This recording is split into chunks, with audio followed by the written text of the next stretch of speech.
Okay, boys and girls, the second part of our mural project is to create a printing plate. So if you're not working on the iPads, you're going to be working on this, and then we're going to switch. So iPad people will do this next, and then these people will do iPad next when you finish. So you have two things to finish. So your sketch design for this project is the same for both projects. So if you're doing the printing plate, you're going to work on this worksheet in your sketchbook and make a sketch. If you're doing the iPads, same thing. Use the same sketch.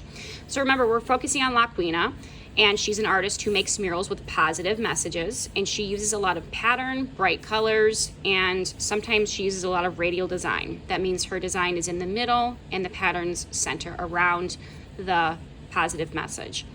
So you are going to make your sketch, and then once you have your sketch, if you're working on your printing plate, what you're going to do next is find a big cardboard piece, because this is going to be what we call printing plate. And a printing plate is kind of like a stamp. So on a stamp, you have something that you hold, and then there's something that's three-dimensional that's raised, the rubber parts, and that's the part that picks up the ink and makes the actual picture. So making a print or stamp is the idea of making multiple designs of the same printing plate. So what you really have to do when you're making this is you actually have to make your letters backwards, because see how the stamp is THX?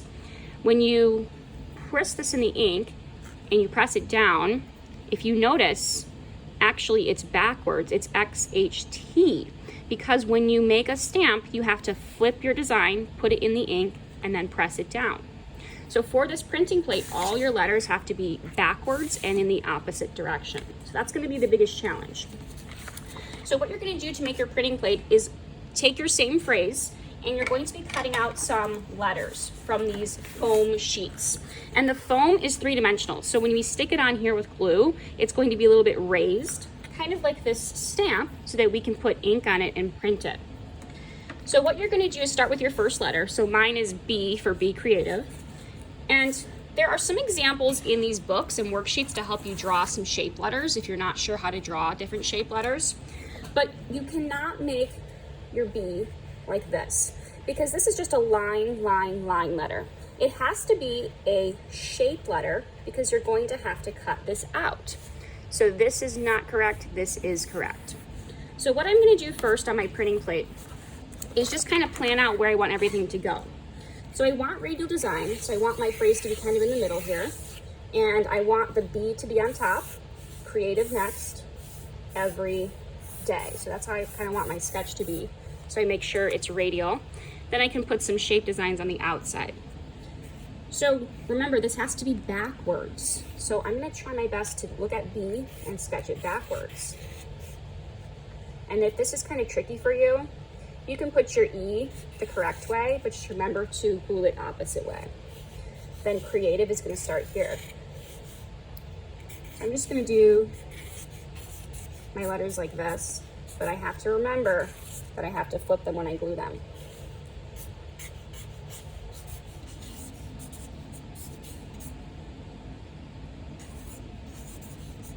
Okay, so now I've kind of planned it out. It's just a little sketch of where things are going to go. So I know how big my letters have to be as well. So I'm going to take my foam sheet now and start with my B. So I know my B has to be about this big. So I'm going to kind of make some markers here so I know. Then I'm going to sketch the B out.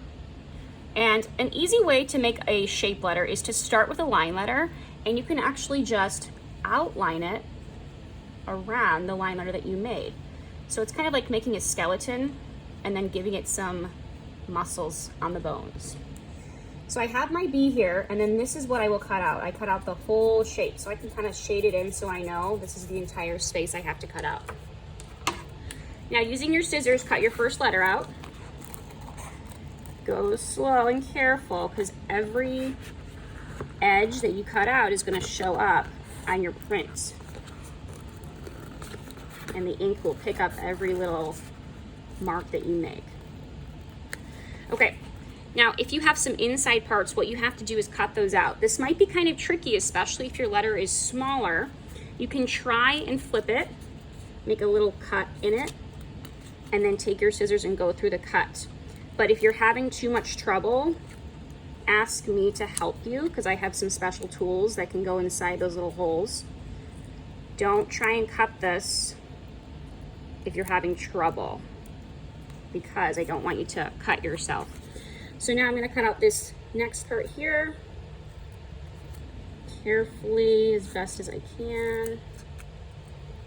It's better to use small scissors on this. Okay, so I've got my bee.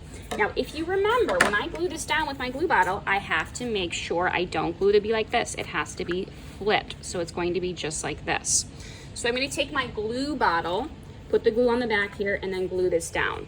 And you can see once I glue it down, it's raised up like that. So it's going to be just like the stamp.